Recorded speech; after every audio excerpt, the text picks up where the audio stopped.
una cartica que yo guardo donde te escribí, que te sueñe que te quiero tanto, que hace rato está mi corazón latiendo por ti. There are many who, in an attempt to show atheism to be intellectual, have claimed that Albert Einstein was an atheist. However, the brilliant scientist said the exact opposite.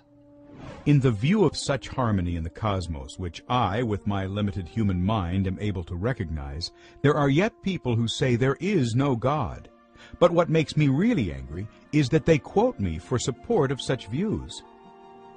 Einstein also said, "We know nothing about God and the world at all.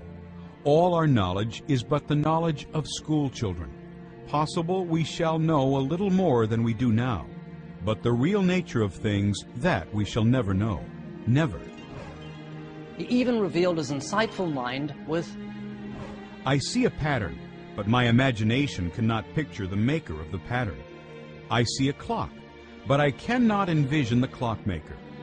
The human mind is unable to conceive of the 4 dimensions. So how can it conceive of a God before whom 1,000 years and 1,000 dimensions are as one?" when asked to what extent are you influenced by Christianity, he said, "As a child, I received instruction in both the Bible and the Talmud. I am a Jew, but I am enthralled by the luminous figure of the Nazarene." When asked if he accepted the historical existence of Jesus, he replied, "Unquestionably, no one can read the Gospels without feeling the actual presence of Jesus. His personality pulsates in every word. No myth is filled with such life." Albert Einstein wasn't a fool. He believed in God. He said of the Creator's existence, "I am not an atheist. I don't think I can call myself a pantheist. The problem involved is too vast for our limited minds. We are in the position of a little child entering a huge library filled with books in many languages. The child knows someone must have written those books.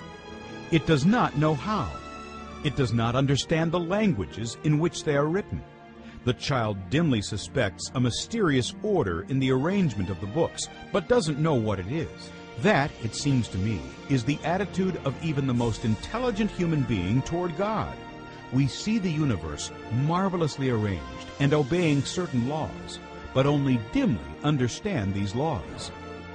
He continued, "What separates me from most so-called atheists is a feeling of utter humility toward the unattainable secrets of the harmony of the cosmos." In fact, Einstein tended to be more critical of debunkers who seemed to lack humility or a sense of awe than of the faithful. He wrote in a letter, "The fanatical atheists are like slaves who are still feeling the weight of their chains which they have thrown off after hard struggle. They are creatures who, in their grudge against traditional religion as the opium of the masses, cannot hear the music of the spheres." In other words, because of their hatred of traditional religion, they can't see the genius of God's handiwork. It's interesting to notice that at the age of 34, a young Albert Einstein proudly boasted of something that seemed right to him. "I have firmly resolved to bite the dust when my time comes, with the minimum of medical assistance. And up to then, I will sin to my wicked heart's content." As Albert Einstein aged, he became far more philosophical.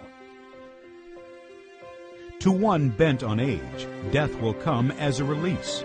I feel this quite strongly now that I have grown old myself, and have come to regard death like an old debt, at long last to be discharged. Still, instinctively, one does everything possible to postpone the final settlement. Such is the game that nature plays with us."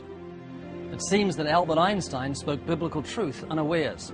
However, it isn't nature that seeks a final settlement, it's the law of God. Like a criminal who's transgressed civil law, Einstein, like the rest of humanity, was in debt to eternal justice because he had transgressed God's law. This great debt that he spoke of couldn't be satisfied with mere silver and gold. It's a debt that demands capital punishment. It calls for the death penalty for guilty transgressors and eternal damnation in hell. Its terrible decree demands the soul that sins, it shall die. But its demand that was fully satisfied by the one who cried from Calvary's cross, "It is finished."